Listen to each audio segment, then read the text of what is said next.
Shalom, kembali berjumpa dalam program Bible Study Online CK7. Hari ini kita akan melanjutkan pembelajaran kita, saudara, dari Mazmur pasal yang ke-78. Nah, Mazmur 78 ini menceritakan tentang bagaimana Asaf, sang penulis Mazmur ini, mengingatkan bangsa Israel pada waktu itu bahwa sejarah kelam bangsanya, mengapa mereka dimurkai Tuhan, mengapa mereka dibuang, ya, ditindas bangsa lain, itu diceritakan kembali oleh Asaf ini supaya apa? Supaya generasi-generasi Israel berikutnya itu bisa belajar dari peristiwa itu. Allah murka karena mereka berdosa.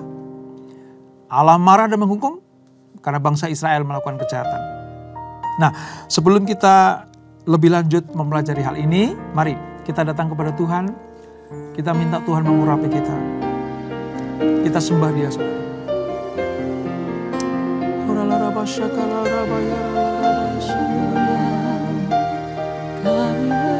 Kami hampiri tatamu,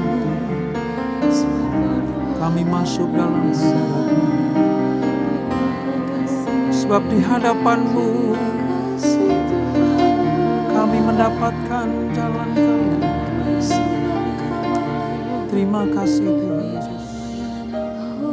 Terima kasih Yesus. Di hadapan hadirat-Mu, ya Bapa, ku datang dengan penuh kerinduan. Di hadapan hadirat-Mu, ya Bapa, segala keangkuhanku hilang. Di hadapan hadirat-Mu, ya Bapa, ku datang dengan penuh kerinduan. Di hadapan hadirat-Mu, ya Bapa, segala keangkuhanku hilang. Ku sembahkan, ya Bapa, ku sembahkan, ya Tuhan, ku tinggikan nama-Mu Yesus dalam hidupku selalu. Ku sembahkan, ya Bapa, ku sembahkan, ya Tuhan, ku tinggikan nama-Mu Yesus dalam hidupku selalu.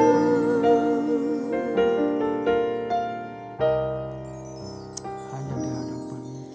Di hadapan hadirat-Mu, ya Bapa, Kami datang dengan penuh ku datang dengan penuh kerinduan. Di hadapan hadirat-Mu, ya Bapa, segala keangkuhanku hilang. Ku sembahkan, ya Bapa, ku sembahkan, ya Tuhan, ku tinggikan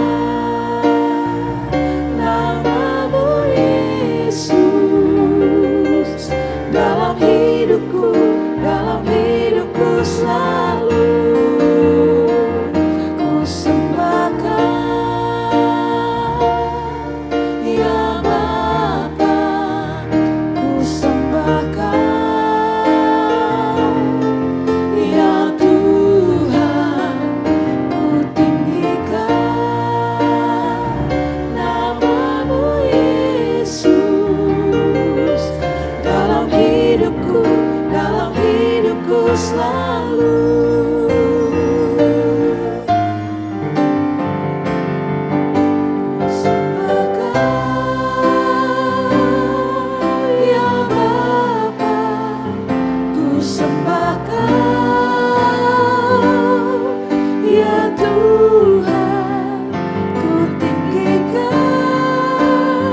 dalam hidupku selalu, dalam hidupku selalu.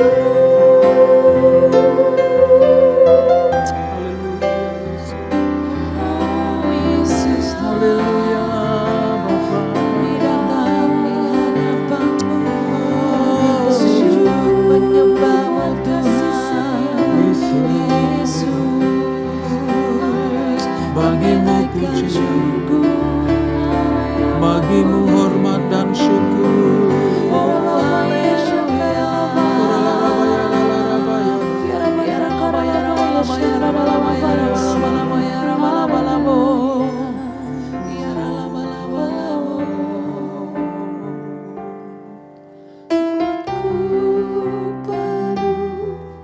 Dengan pujian kepadamu ya Yesus Tuhan. Sepanjang hari ku beri penghormatan kepadamu ya Allahku.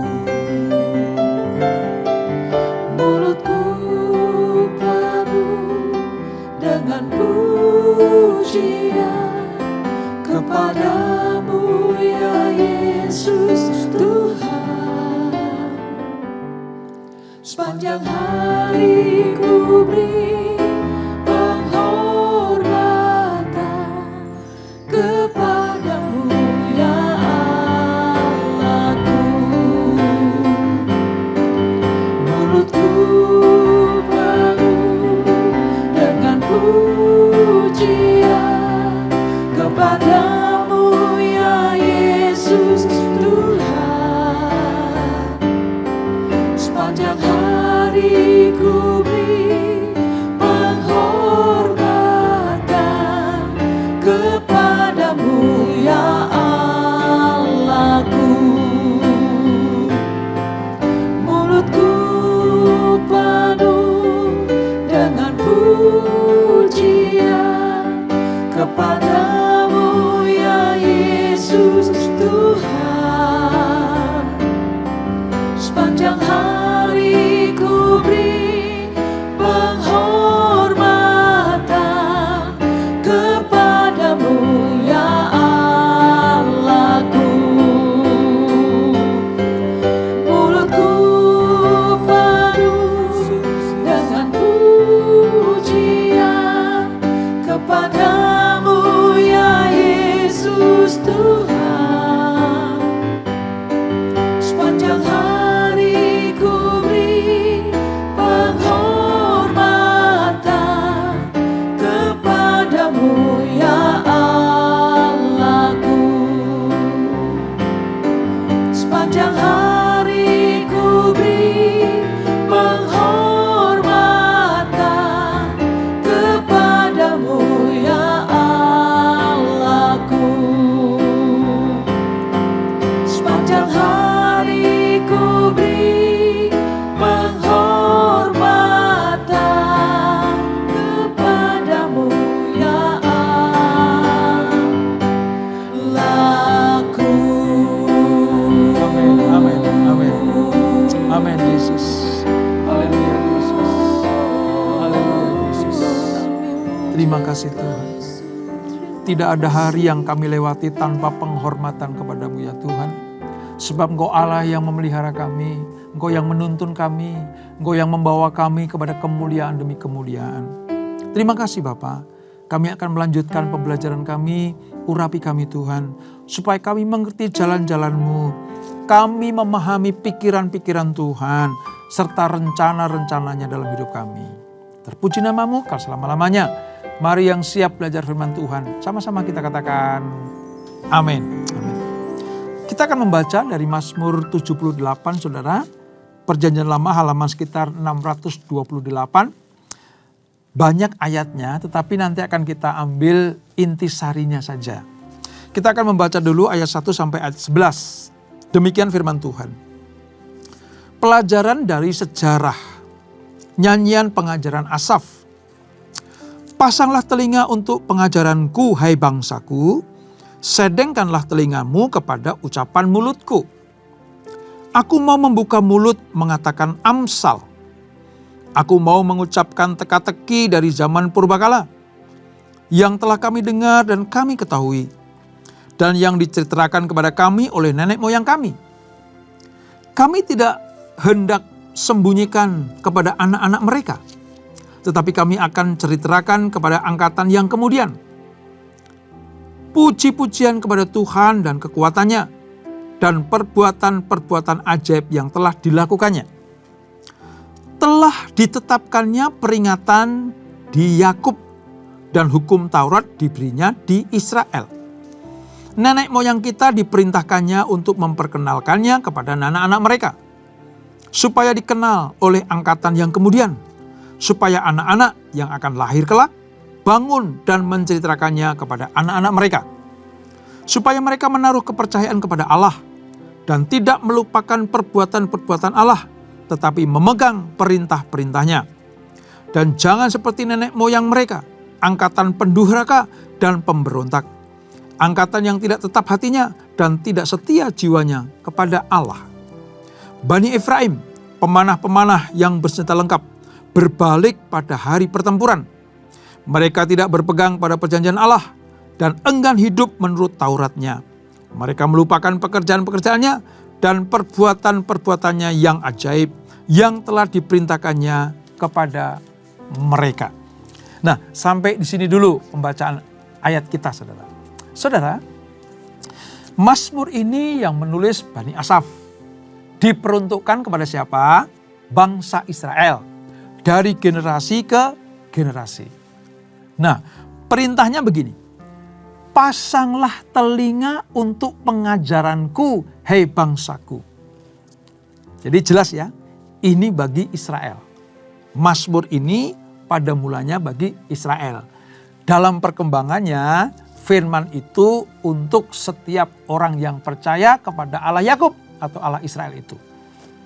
Nah, Mazmur ini saudara digubah atau ditulis untuk mengingatkan Israel mengapa demikian banyak hukuman berat dari Allah menimpa mereka sepanjang sejarah.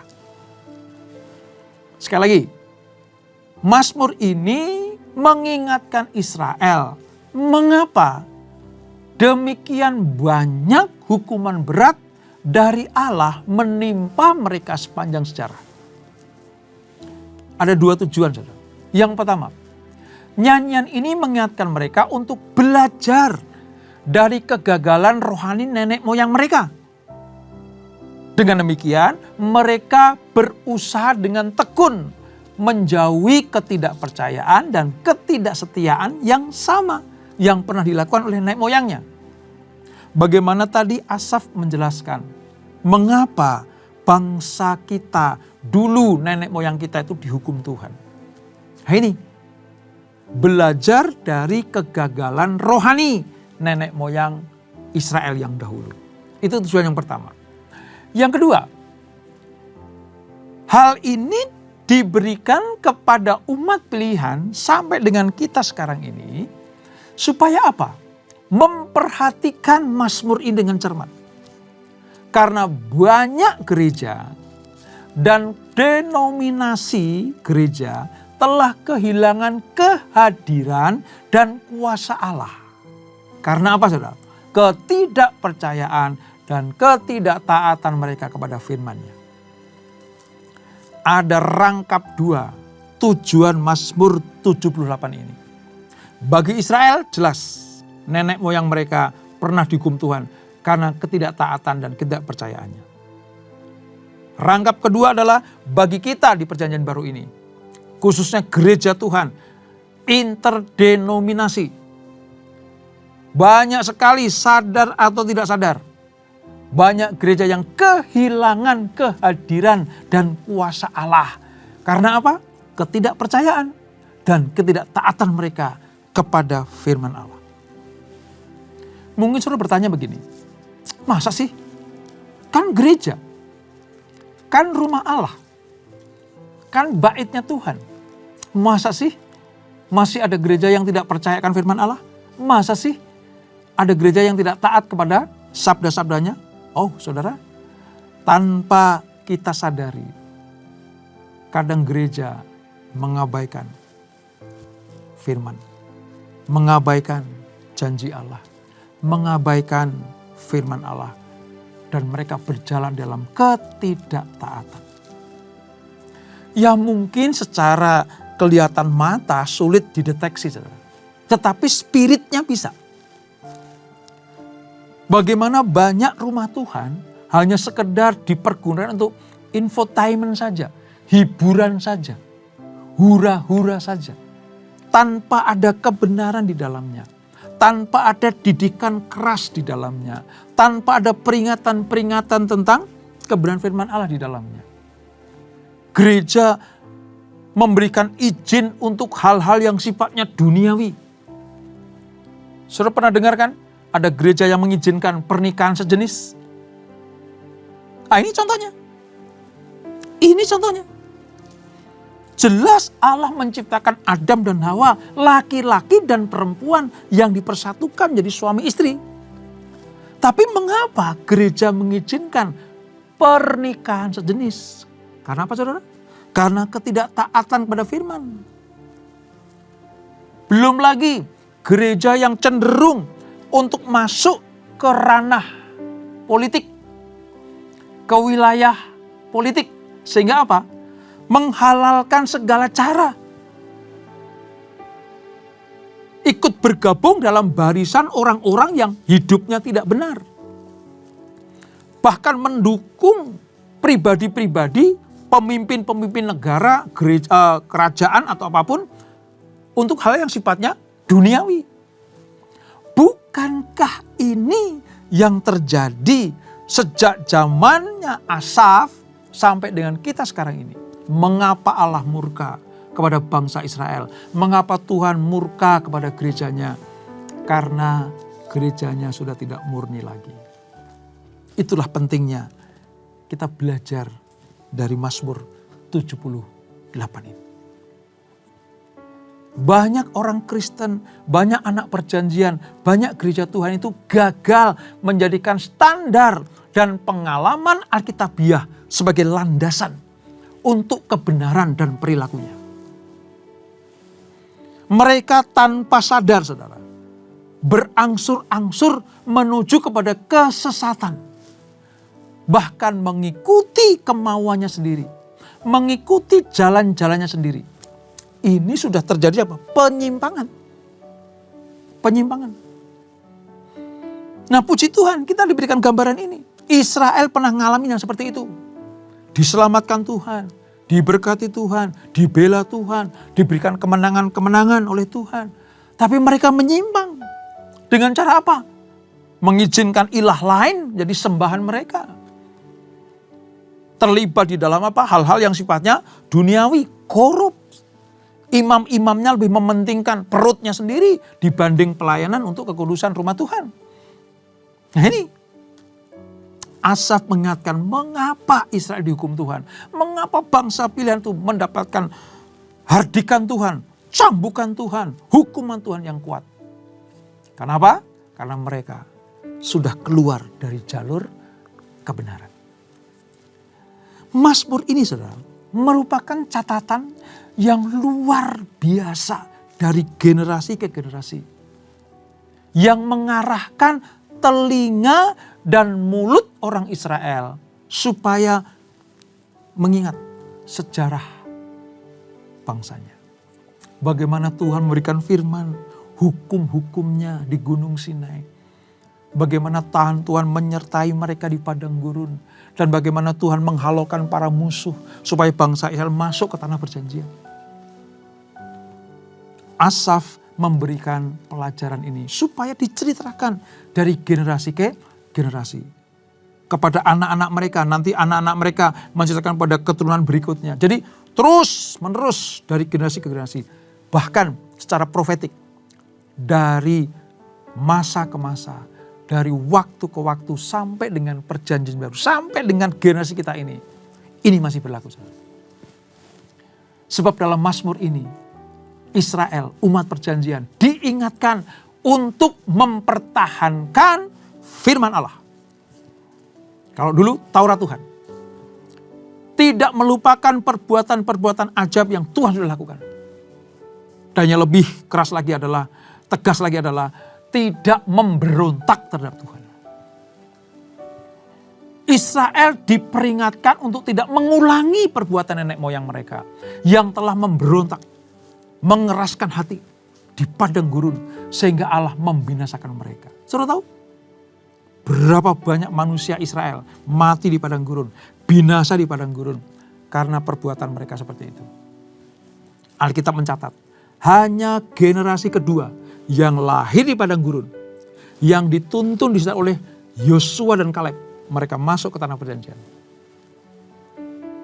Ini jadi gambaran, saudara. Ini sebagai sebuah acuan pelajaran Bani Asaf kepada generasi berikutnya di Israel. Nah, ini penting sekali. Asaf memanggil Israel supaya mendengarkan pengajarannya. Rupa-rupanya ini Mazmur pengajaran, saudara. Ya, Mazmur pengajaran dari Asaf. Dan terus harus diulang, terus jangan berhenti diceritakan, terus diingatkan. Sama seperti nasihat para leader-leader kita, gembala kita, terus mengingatkan kita, ayo taat setia, ayo hidup dalam kebenaran, ayo baca firman, ayo ikuti pelajaran-pelajaran. Kalau di K7 ya, ada KOM, Bible Study, GBA, macam-macam, saudara. Tujuannya apa sih? Supaya kita mengerti jalan pikiran Tuhan. Supaya kita mengingat perbuatan-perbuatan Tuhan yang luar biasa itu. Kita mengerti rencana Tuhan karena kita baca firman-Nya. Kita mengerti keputusan Tuhan karena baca firman-Nya.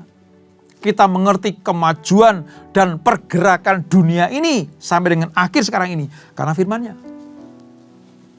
Barang siapa yang taat, barang siapa yang mencintai firman Tuhan, barang siapa yang menjaga hidupnya, pelayanannya tetap didasari atas kebenaran firman Allah, maka tidak akan pernah mendapatkan hukuman dari Tuhan. Sebenarnya gampang kok, saudara. Mematuhi perintah-perintahnya itu cukup buat kita semuanya. Mematuhi setiap sabda-sabdanya itu sudah cukup untuk kita mendapatkan kasih karunia Tuhan. Itu sebabnya mengapa Asaf mengajar kepada bangsa Israel. Ayo, cintai firman Allah. Ingat perbuatan-perbuatan yang dahulu kala. Itu, saudara.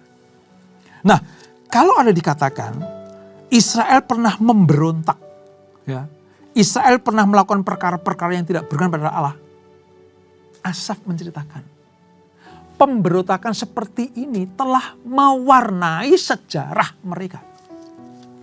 Perjalanan Israel itu bukan cuma urusan mujizat saja. Kalau kita membaca kitab Keluaran, bagaimana mereka di padang gurun, kita juga melihat bagaimana bangsa yang tegar tengkuk ini memberontak kepada Allah. Pertolongan Tuhan jelas, penyertaan Tuhan tidak bisa disangkal lagi. Berkatnya turun setiap hari lewat mana itu, tiang awan, tiang api, ya. Bangsa-bangsa yang tidak mengacaukan mereka dihalau oleh Tuhan. Tetapi di tengah-tengah kasihnya Tuhan kepada mereka, Israel membalas dengan cara memberontak. Membuat sembahan lembu emas itu, saudara, yang dipimpin oleh Harun, sampai Tuhan marah lewat Musa. Ya. Bagaimana mereka bersungut-sungut. Bagaimana mereka tidak percaya lagi kepada rencana Allah. Ya binasa di situ. Binasa di situ. Lalu sebenarnya, saudara, puncaknya ketika Asaf menceritakan bagaimana kerajaan utara. Karena Israel kan terpecah jadi dua. Pasca kematian Salomo, Israel pecah dari dua. 10 suku di utara, 2 suku di selatan. Dan saudara tahu, dua-duanya entah utara dan selatan dibuang. Yang utara ke Asyur, yang selatan ke Babel. Nah, pada ayat yang ke-10 ini, saudara, mereka diberikan pelajaran begini. Ketidaktaatan ketika kerajaan utara mengabaikan perjanjian mereka dengan Tuhan. dan melupakan karya penyelamatannya. Lihat ayat 10 sampai 11. Mereka tidak berpegang pada perjanjian Allah, Bani Efraim, gitu ya. Mereka melupakan pekerjaan-pekerjaannya dan perbuatan-perbuatannya yang ajaib yang telah diperlihatkannya kepada mereka. Ini sebagai contoh. Kalau dulu seluruh bangsa bersungut-sungut di padang gurun, yang diselamatkan cuma Yosua dan Kaleb karena mereka tidak pernah hidup di luar firman. Generasi kedua hidup di dalam kasih anugerah Allah, boleh masuk tanah perjanjian. Nah, setelah mereka memasuki tanah perjanjian, menjadi sebuah bangsa atau kerajaan, mereka tetap melakukan kejahatan. Maka mau gak mau ya Tuhan akan hukum. Ini tentang hukuman Allah. Tadi dikatakan saudara, mereka melupakan pekerjaan-pekerjaannya. Ini menandakan bahwa Israel gagal secara rohani. Untuk apa? Mengingat kebaikan Tuhan. Makanya ya saudara, ini harus saya ulang-ulang terus. Mereka harus mengingat dari generasi ke generasi. Generasi satu berganti generasi yang lain. Generasi yang lain digantikan generasi berikutnya. Tetapi firman Tuhannya tetap sama. Makanya pelajaran Asaf ini penting buat kita semuanya. Supaya apa? Supaya kita tidak seperti nenek moyang bangsa Israel yang dihukum. Nenek moyang yang dihajar Tuhan, dibinasakan di padang gurun. Tapi kita menjadi bangsa yang menyenangkan hati Tuhan. Bangsa yang betul-betul hidup di dalam kebenaran firman Allah. Banyak sekali kalau kita lanjutkan ya, ayat 12 sampai dengan 16. Itu bagaimana nenek moyang bangsa Israel itu sudah melihat keajaiban-keajaiban tapi tidak percaya. Sampai dengan ayat-ayat berikutnya itu menceritakan bagaimana Tuhan melihat bangsa pilihan itu menyakiti hati Tuhan. Makanya Asaf mengingatkan itu kepada bangsa Israel. Sebab orang Israel lalai untuk apa? Mengarahkan hati mereka mengikuti Tuhan. Lalai mengarahkan imannya, lalai mengarahkan hatinya, lalai mengarahkan jiwanya, kehidupannya kepada Tuhan. Itulah sebabnya ketetapan hati yang mendasar untuk tetap setia kepada Allah dan setia kepada perjanjiannya itu harus selalu ada. Harus dikalungkan dalam leher mereka. Nah, kalau ini terjadi di perjanjian lama, saudara, di perjanjian baru juga begitu. Tuhan mau apa? Kita hidup di dalam kebenaran firman Allah. Puji syukur, saudara. Puji syukur. Di CK7 diberikan sarana-sarana seperti itu. Enggak kurang-kurang, saudara. Supaya apa? Supaya kita mengenal Allah lewat firman-Nya. Kadang di dalam ibadah ya, disediakan Alkitab. Untuk apa sih? Untuk kita baca. Untuk kita mengerti.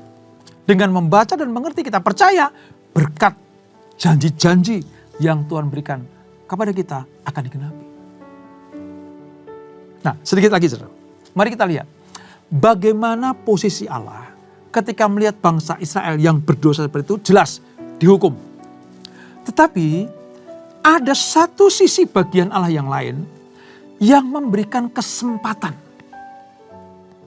Memberikan kesempatan berikutnya untuk bertobat. Lewat apa?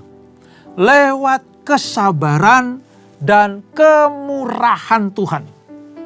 Yang dinyatakan oleh Asaf sebagai apa? Allah itu penyayang dan pengampun. Lihat ya, kita baca satu ayat saudara. Di ayat yang ke-38. Mari kita baca ayat 38. Tetapi Ia bersifat penyayang. Ia mengampuni kesalahan mereka dan tidak memusnahkan mereka. Banyak kali ia menahan murkanya dan tidak membangkitkan segenap amarahnya. Wow. Ini sebenarnya kabar baik untuk orang pilihan Tuhan. Untuk bangsa pilihan Tuhan. Ya, Allah setia dan adil. Setia artinya dia menolong, memimpin, menuntun anaknya ke jalan-jalan yang benar. Keadilannya apa? Menghukum orang yang bersalah. Tidak pandang bulu, bahkan termasuk bangsa pilihan. Kalau salah, dihajar. Namun, ada sifat Allah lagi yang harusnya jadi perhatian bangsa Israel dan kita semuanya. Apa itu? Dia penyayang dan pengampun. Kesabaran dan kemurahan Allah itu dinyatakan dengan jelas di Mazmur ini. Berkali-kali umatnya memberontak dan tidak setia. Namun Allah menahan amarahnya. Allah tidak akan pernah meninggalkan anak-anaknya. Hanya karena mereka gagal menyenangkan Tuhan. Allah tetap membuka pintu rahmat bagi mereka yang bertobat. Meninggalkan jalan-jalan yang jahat. Kembali kepada kebenaran firman. Allah membuka pintu lebar-lebar untuk kemurahan dan kebaikan. Namun kita tidak boleh menyalahgunakan kesabaran dan pengampunan Allah dalam ketidaktaatan dan pemberontakan yang disengaja. Artinya begini, Allah memang membuka rahmat, anugerah, pengampun, penyayang. Tapi jangan disalahgunakan sayangnya Allah, pengampunannya Allah, jangan disalahgunakan. Karena akan tiba waktunya kesabaran Allah akan selesai. Dia maha tahu, dia maha besar, tetapi dia tidak pernah maha sabar. Dia cuma panjang sabar. Artinya kesabarannya harus kita pergunakan untuk mawas diri, bertobat, meninggalkan jalan-jalan yang jahat. Kalau terus-menerus melukai hati Tuhan, terus-menerus menikmati dosa, maka Allah sudah tidak ada pilihan lain selain menghukum umatnya. Tidak peduli umat pilihan kayak atau orang lain kayak, gak peduli. Yang sengaja menyakiti hati Tuhan dan kesabaran Allah sudah habis, siap-siap terima hukuman Tuhan. Oleh sebab itu, lewat pelajaran Mazmur 78 ini, ayo jangan sampai dihukum Tuhan karena ketidaktaatan dan ketidakpercayaan kita kepada firman Allah. Dan itulah Mazmur 78. Kita berdoa. Bapa, terima kasih untuk anugerah-Mu. Kami tahu, kami yakin dan percaya, walaupun yang menulis adalah Asaf pada ribuan tahun yang lalu, dan ditujukan kepada bangsa Israel, umat pilihannya, bangsanya Asaf sendiri. Tetapi firman-Mu ini berlaku sampai dengan sekarang ini. Ini peringatan buat kami ya Tuhan. Supaya kami lebih mencintai Engkau lagi. Semakin mengasihi Tuhan. Semakin cinta firman Allah. Semakin rajin baca firman. Semakin giat untuk mengetahui rahasia-rahasia kebenaran firman Allah. Supaya kami dituntun olehnya. Kami gak mau seperti bangsa Israel yang pernah dihukum Tuhan. Karena ketidakpercayaan dan ketidaktaatannya. Kami mau Tuhan selalu menyertai kami. Terima kasih Bapak. Terima kasih Tuhan Yesus untuk pelajaran yang indah ini. Berkati anak-anak-Mu, berkati kami semuanya. Berkati gereja-Mu CK7 yang selalu menyediakan sarana-sarana supaya umatnya menjadi umat yang layak dengan cara mencintai Tuhan, mencintai firman-Nya, dan hadirat Tuhan. Sebelum kami berpisah, kami siapkan hati kami terima berkat yang daripada-Mu.